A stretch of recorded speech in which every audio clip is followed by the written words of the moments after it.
ये वीडियो है एक्सक्लूसिवली उन सभी स्टूडेंट्स के लिए जिनको हमेशा स्टडी मोटिवेशनल वीडियो का इंतजार रहता है। ये वीडियो डेडिकेटेड है उन सभी स्टूडेंट्स को जो अपने सामने किताबों का ढेर लगाकर बहुत देर तक पता नहीं कौन सी सपनों की दुनिया में खोए रहते हैं। ये वीडियो डेडिकेटेड है उन सभी स्टूडेंट्स को जो जुलाई में ये प्रॉमिस करके पढ़ाई स्टार्ट करते हैं कि इस बार मैं वो रिजल्ट लेके आऊंगा ना जो आज तक नहीं ला पाया, और होता भी यही है। उस बार उनका सबसे घटिया रिजल्ट आता है और जिसका ब्लेम वो अपने हार्ड सिलेबस को देते हैं, अपनी सिचुएशंस को देते हैं, बढ़ती हुई कॉम्पिटिशंस को देते हैं। अगले 6-7 मिनट के लिए अपनी किताबों को जरा साइड में रखकर ईयरफोन लगाकर मेरे साथ मेरे विचारों के साथ जुड़ने की कोशिश कीजिए। मूड हल्का करने के लिए एक कहानी सुनाता हूँ। महाभारत के युद्ध के दौरान अर्जुन ने श्री कृष्ण से पूछा कि हे कृष्ण, क्या मैंने इसलिए तीर चलाना सीखा था कि मुझे अपने ही घर वालों पे तीर चलाना पड़ेगा? क्या मैं इतना बड़ा अभागा हूँ कि मेरे ही हाथों मेरे परिवार वालों की हत्या लिखी हुई है? भला ये कौन सा धर्म है जिसमें मैं अपने ही हाथों अपने भाइयों का, अपने चाचा का, अपने ताऊ का, अपने फूफा का वध कर रहा हूँ? और ये कहकर वो अपने धनुष को रथ में एक साइड में रख करके दुख में बैठ जाते हैं। उस वक्त अर्जुन को ये नहीं पता था कि वो कितने लकी हैं। वो जिस सारथी के सामने अपनी व्यथा को व्यक्त कर रहे हैं ना, वो श्री कृष्ण, जिन्होंने अर्जुन के रथ का ही नहीं बल्कि सारी सृष्टि की बागडोर अपने हाथ में ले रखी है। फिर भला अर्जुन को क्या दिक्कत थी? दिक्कत यह थी कि अर्जुन की आंखों के सामने ना अंधकार छाया हुआ था। श्री कृष्ण ने व्याकुल अर्जुन की तरफ देखते हुए कहा कि कौन कह रहा है कि अर्जुन अपने परिवार का वध कर रहा है? अरे अर्जुन तो केवल युद्ध में उनका वध कर रहा है जो अधर्मी है, जो धर्म के साथ नहीं है, और अधर्म का नाश धर्म करता है, ना कि कोई एक योद्धा। योद्धा तो बस एक जरिया होता है, योद्धा का तो केवल नाम होता है, लेकिन करवाने वाले तो श्री कृष्ण होते हैं। इसलिए अर्जुन, तू केवल धनुष उठाकर वो कर जिसके लिए तूने ट्रेनिंग ली है। उस परिणाम के बारे में सोचना बंद कर दे जो तेरे हाथ में है ही नहीं। जो परिणाम आता है ना अर्जुन, वो मैं देता हूँ। तुम केवल अपनी मेहनत देते हो, अपना प्रयास देते हो। इसलिए है अर्जुन, जो युद्ध करना तूने इस जीवन में सीखा है ना, वो केवल आज के इस महाभारत के युद्ध के लिए ही सीखा था। इसलिए अब अपने गुरु से मिली हुई शिक्षा का मान रखने का समय आ गया है। तो तू अपना धनुष वापस मत रख। जब धर्म को विजयी बनाने के लिए युद्ध करने का समय आया है ना, तो अब पीछे मत हट। आज मेरी गुहार है उन सभी विद्यार्थियों से जो अपने पिछले प्रयास के खराब रिजल्ट को लेकर के बैठे हैं। मेरी पुकार है उन सभी स्टूडेंट्स से जिनको एग्जाम के रिजल्ट का बहुत ज्यादा प्रेशर फील होता है। My dear brother and sister, जो बात श्री कृष्ण ने महाभारत के युद्ध में अर्जुन को कही थी ना, आज वही बात मैं तुम्हें कहना चाहता हूँ कि तुम्हारा काम है केवल प्रयास करना, और प्रयास का प्रेशर से कहीं कोई लिंक नहीं है। प्रेशर तब फील होता है जब आप रिजल्ट के बारे में सोचते हो। इसलिए आपका फोकस रिजल्ट पे नहीं बल्कि प्रयास पे होना चाहिए, क्योंकि रिजल्ट वैसा ही आएगा जैसा आपका आज प्रयास होगा। आज मेरी विनती है उन सभी विद्यार्थियों से जो अपने आप को इतना मुसीबतों से घिरा हुआ समझते हैं कि उनको अपने चारों तरफ केवल और केवल अंधेरा नजर आता है। उनको जिम्मेदारियों का इतना बोझ महसूस होता है ना अपने कंधों पर कि जवानी में ही उनके कंधे झुकने लगते हैं। उनको अपने पैरों तले इतने कांटे नजर आते हैं कि एक कदम भी आगे बढ़ना उनको बहुत दर्दनाक लगता है। थोड़ा सा सोच को लगाम दो माय डियर स्टूडेंट। कभी भी जबरदस्ती वाली भावना से किसी काम को करने में मजा नहीं आता है। ठीक उसी तरह जबरदस्ती की गई पढ़ाई में ना कोई मजा नहीं आने वाला। किताब को बंद करके बाहर खिड़की से देख। क्या इस कठोर सी दुनिया का सामना तू बिना ज्ञान के कर पाएगा? क्या अर्जुन ने धनुष चलाने का प्रशिक्षण नहीं लिया होता तो क्या वो महाभारत में धनुष चला पाते? आंखें बंद करके महसूस कर कि क्या किताबों ने कोई गुनाह किया है जो उनको नजरअंदाज करके एक तरफ रख करके कोई सजा दे रहा है मानो। जरा सोचो, अगर अर्जुन भी अपने गुरुकुल में ऐसे ही धनुष को साइड में रख करके खाली टाइम पास करते ना, तो क्या वो महाभारत के हीरो बन पाते? हाँ, मानता हूँ कि आज की रातों के अंधेरे में ना कोई नहीं है जो तुझे रोशनी दिखाए, जो तुझे रोशनी करके ये बताए कि रास्ता किधर से जाता है। हाँ, मानता हूँ कि आज इस कमरे की चार दीवारी का सूनापन तुझे अंदर से खाए जा रहा है, खोखला बना रहा है। जब तुझे दूर बजते हुए किसी डीजे की आवाज आती ना मंद मंद सी, तो तू यही सोचता है कि वाह रे किस्मत, मुझे चिढ़ा रही है मेरी किस्मत। हाँ, मानता हूँ तुझे आज वो शख्स छोड़ के चला गया ना जिसके फेवरेट कभी तुम हुआ करते थे, अब उसको तुमसे कोई और मिल गया है बेहतर, अब वो उसका फेवरेट है। Stop blaming your destiny and start believing in your destination. जिस विद्यार्थी को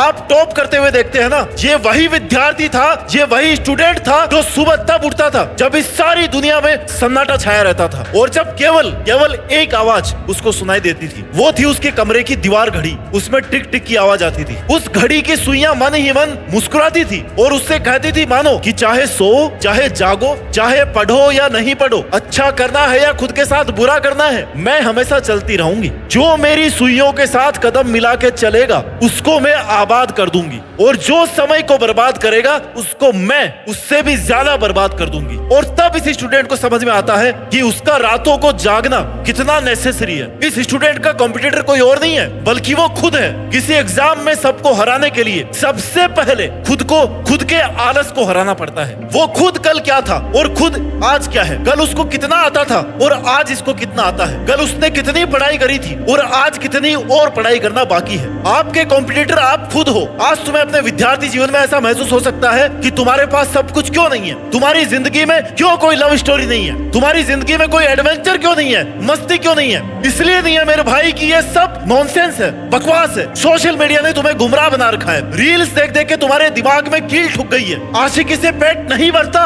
या तो धूप में मजदूरी करने से पेट भरता है या फिर रात में जाग करके चौकीदारी करने की ड्यूटी से पेट भरता है। इसलिए अपनी सोच को लगाम दे और उसको अपनी जिंदगी से निकाल दे जिसको तू अपनी किस्मत की बागडोर दे रखा है। वो बागडोर चली गई तुम्हारे हाथ से, क्यों नहीं समझते हो। किस्मत भी लेके चली जाएगी और सबसे जरूरी मेहनत भी ले जाएगी तुम्हारा वो सामर्थ्य भी ले जाएगी जिससे तुम अपनी जिंदगी को एक मीनिंग दे सकते हो, एक अर्थ दे सकते हो। देश में अपना नहीं बल्कि दुनिया में देश का नाम कर सकते हो। और अगर वक्त मिले रील देखने से तो पूछना एक बार अपने पापा से आंख में आंख डालकर कि पापा दर्द तो नहीं होता आपको जब मुझे साल भर पढ़ाते हो, एक पोटली भर के फीस की देते हो और जब मैं चुल्लू भर नंबर लेकर के आता हूँ घर पे तब आपको बुरा तो नहीं लगता पापा। आपकी एक्सपेक्टेशन से परे आपके मम्मी पापा का जवाब पता क्या होगा कि बेटा कोई बात नहीं, अगली बार ज्यादा मार्क्स आ जाएंगे, ज्यादा से ज्यादा 1 साल और फीस देना पड़ेगा ना, क्या हो जाएगा, तेरे लिए तो कमा रहे हैं। इस बात में तुम्हारे पेरेंट्स को सलाम करना पड़ेगा कि तुम्हारे पेरेंट्स सबसे अच्छे एक्टर हैं जो दिल में दर्द छिपा करके ना कभी आपको ये महसूस नहीं होने देते कि वो दिन ब दिन तुम्हारे रिजल्ट की वजह से ना अंदर से टूटते जा रहे हैं। और तुम्हें तो एक्टिंग का ऑस्कर मिलना चाहिए कि सारी रात तुम खाली मोबाइल का डेटा कंज्यूम करते हो और सुबह लेट उठ करके एक्सक्यूज देते हो।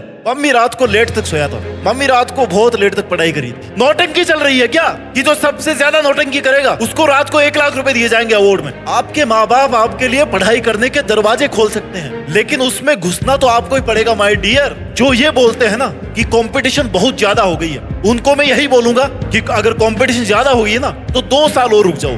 2 साल बाद में ना इससे भी ज्यादा कंपटीशन हो जाएगी और तब भी अगर आपको कंपटीशन ज्यादा लगे ना तो फिर एक और ऑप्शन है, फिर और 2 साल रुक जाना और फिर कंपटीशन और दुगनी हो जाएगी। अगर अवसर है तो केवल आज है, इसी साल है, अगले साल कंपटीशन का रोना इससे भी ज्यादा हो जाएगा। ये जो अभी का दौर है ना इसमें कंपटीशन इतनी नहीं है जितनी 2-3 साल बाद में हो जाएगी। इसलिए find out the opportunity in present only. You have to build habit of studying harder and harder and harder. Because motivational video देख के ना आप स्टडी करना स्टार्ट तो कर दोगे बट डेली खुद से स्टडी कराने के लिए आपको अपनी हैबिट बिल्ड करनी पड़ेगी। इनिशियल फेज में मोटिवेशनल वीडियो आपकी हेल्प कर सकता है बट एक टाइम आने के बाद में ना मोटिवेशनल वीडियो फीका लगने लग जाएगा। क्यों? क्योंकि सेल्फ मोटिवेशन नहीं आ रहा है। क्यों? क्योंकि आपने हैबिट ही डेवलप नहीं करी लगातार पढ़ाई करने की। इसलिए सेल्फ मोटिवेट रहोगे ना तो आपको लगातार मेहनत करने की हिम्मत मिलेगी। सेल्फ मोटिवेशन आपकी आज की सिचुएशन, आप किस बैकग्राउंड से आते हैं, आपके माँ बाप क्या है, आपको बनना क्या है, ये है आपका self motivation. Doctor APJ Abdul Kalam कहते हैं कि एक इंसान को अगर सफलता का आनंद लेना है ना तो उसको मुश्किलों से गुजरना ही पड़ेगा क्योंकि बिना मुश्किलों के ना वो सक्सेस को एंजॉय नहीं कर पाएगा और ना ही उसकी रेस्पेक्ट को मेंटेन कर पाएगा। थॉमस एडिसन जिन्होंने कई सैकड़ों बार असफल प्रयास के बाद लट्टू का आविष्कार किया, बल्ब बनाया, उनका कहना है कि एक इंसान की कमजोरी ये नहीं है कि वो काम नहीं कर पाया या उसकी किस्मत में समस्याएं बहुत ज्यादा थी, बल्कि उसकी सबसे बड़ी कमजोरी ये है कि वो हार बड़ा जल्दी मान लेता है। इसलिए अगर उसको सफल होना है तो उसमें इतनी हिम्मत होनी चाहिए कि असफल होने के बाद भी एक और प्रयास के लिए हिम्मत जुटा पाए क्योंकि हो सकता है वही प्रयास आपका अंतिम प्रयास हो। जो लोग ये सोचते हैं कि वो फेल हो गए हैं उनको वास्तव में ये नहीं पता होता है कि उन्होंने कितना करीब से आकर के सफलता को छोड़ दिया है। अगर आपको पढ़ाई में कुछ आता नहीं है ना तो इसमें आपकी कोई गलती नहीं है, लेकिन अगर आपको पता है कि आपको ये नहीं आता और फिर भी आप उसको जानने की, उसको सीखने की कोशिश नहीं कर रहे हैं, प्रयास नहीं कर रहे हैं तो ये अभी आपकी गलती है। क्योंकि ये जो टॉपिक्स है ना जो आपको नहीं आ रहे, जिनको आप ब्लेम कर रहे हो कि बहुत हार्ड है, ये आपके जैसे मेंटल एज के स्टूडेंट्स के लिए बनाए हुए हैं। भागवत गीता में लिखा है कि अभ्यास करके हर असंभव काम को भी संभव बनाया जा सकता है, चाहे वो मेहनत करना हो या फिर अपने मन को काबू में करना हो। बाई बर्थ अगर हमें कुछ मिलता है ना तो वो है हमारे माँ बाप और हमारा परिवार। इनके अलावा बाकी सब चीजें आपको अचीव करनी पड़ती है। इसलिए अगर आपको ये लग रहा है ना कि उस स्टूडेंट के इतने ज्यादा मार्क्स आते हैं क्योंकि वो ज्यादा टैलेंटेड है तो ये सोचना बिल्कुल ही गलत है, बल्कि सच्चाई ये है कि उसने अभ्यास कर करके मुश्किल से मुश्किल सब्जेक्ट को भी आसान बना लिया है। इनविजिबल गोल को अगर विजिबल पॉसिबल करना है ना, तो सबसे पहले गोल सेट करना पड़ेगा। सपनों को हकीकत में बदलते हुए देखना है ना, तो खुद को मुसीबतों में भी देखने का और मुसीबतों से निकालने का, मेहनत करने का हौसला भी पालना पड़ेगा। पूरे जी जान से पढ़ाई करते रहिए, मेहनत करते रहिए और मेहनत के दम पर देश पे अपना नहीं बल्कि दुनिया में देश का नाम रोशन करके दिखाइए। जय हिंद, वंदे मातरम।